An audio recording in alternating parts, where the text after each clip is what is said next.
Hello, কেমন আছো তোমরা সবাই? চলে আসলাম তোমাদের জন্য নতুন একটা ভিডিও নিয়ে, ব্লগ ভিডিও নিয়ে। তো ভিডিওটা করা হয়েছিল, এই ব্লগটা যেদিনকের করা সেদিন হচ্ছে জন্মাষ্টমীর পরের দিন, মানে রবিবার দিন। তো দেখো, প্রথমেই আমরা নাচের ক্লাসে চলে গেছিলাম, যেহেতু রবিবার দিন মেয়ের নাচের ক্লাস থাকে। তো নাচের ক্লাসটা করে নিয়ে ওখানে একটু কিছু ছবি টবি তোলার ব্যাপার ছিল, সেই জন্য ছবি টবি তুলে যাওয়ার জন্য সবাই সেজে গুজে গেছিলো। তো ম্যাম তো জানে না, ম্যামকে বলা হয়নি কিসের জন্য ছবি তোলা হবে, কী বৃত্তান্ত, সেটা তোমরা পরের একটা ব্লগে জানতে পারবে।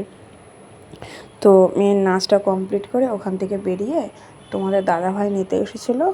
ওখান থেকে ওর বাইকে করে আমরা চলে গেছিলাম আমাদেরই পাশে একটা জায়গায় হচ্ছিলো জন্মাষ্টমীর মহা মেলা। তো সেখানেই আমরা গেছিলাম। তো সেই ভিডিওগুলি তোমাদের সঙ্গে আজকে শেয়ার করছি। তো প্রথমেই তো দেখলে মেলায় আসার সাথে সাথে পিসারানি চলে গেল এই মিকি মাউসে। ওর জানো তো এই মিকি মাউসে উঠতে খুব ভালো লাগে, যেখানেই মেলা দেখবে সেখানেই ও মেলায় মিকি মাউস চলবে, সেটা পুজোর সময় হলেও তাই। তারপরে আমি ওখান থেকে বেরিয়ে চলে আসলাম একটু পাপড়ি চাট খেতে। তো আমারও না, ওর যেরকম মেলাতে আসলে তোমার মিকি মাউসে উঠতে হয়, ওর ওই জিনিসটা খুব ভালো লাগে, ঠিক তেমনই আমার তোমার এই মেলাতে আসলে আমার এই পাপড়ি চাটটা খেতে খুব ভালো লাগে। আমি এটা মিস করি না, বেশি সময় তো সব সময় তো পাওয়া যায় না, কি করব বলো। তারপরে পাপড়ি চাটটা খেয়ে মেলার সমস্ত দোকানপাটগুলো ঘুরে নিচ্ছিলাম।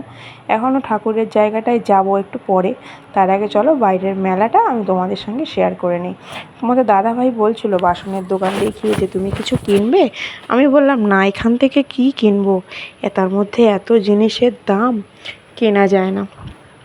প্রচুর জিনিসের দাম, জানো না, যেই জিনিসের দাম বাইরে হয়তো 50 টাকা, সেখানে ওরা নিচ্ছে 100 টাকা। এত টাকা দাম পারা যায় বলো? আর তার মধ্যে না ওরা না বার্গেনিংও করতে দেয় না, একটু দাম কমাবো তাও কমাতে দেবে না। কি করব বলো, অগত্যা না কিনেই চলে আসতে হলো।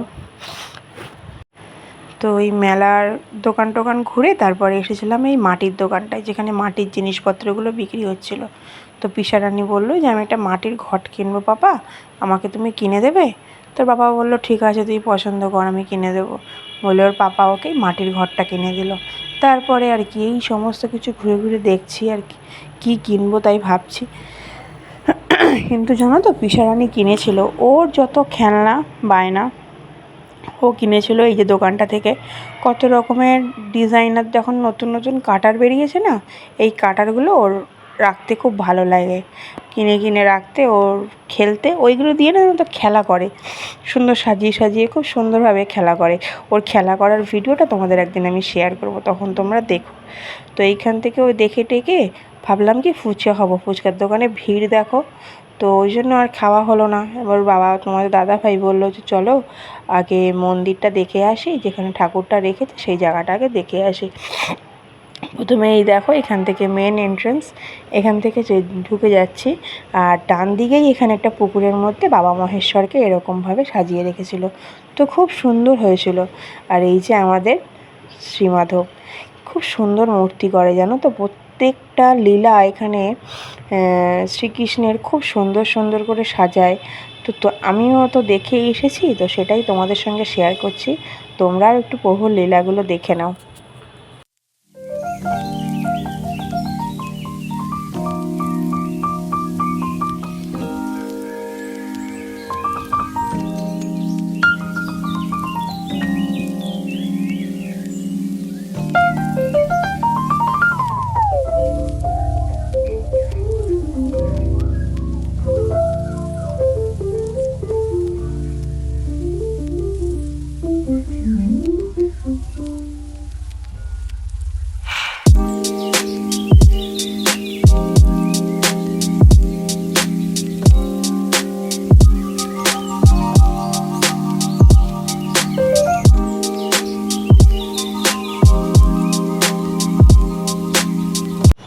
তো দেখো, কিছুটা শ্রীকৃষ্ণের লীলা দেখতে দেখতে তো থেমে গেছিলাম মাঝখানে।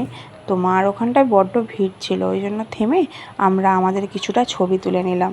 তারপরে দেখো আবার কিছুটা লীলার চিত্রপট দেখানো হচ্ছে।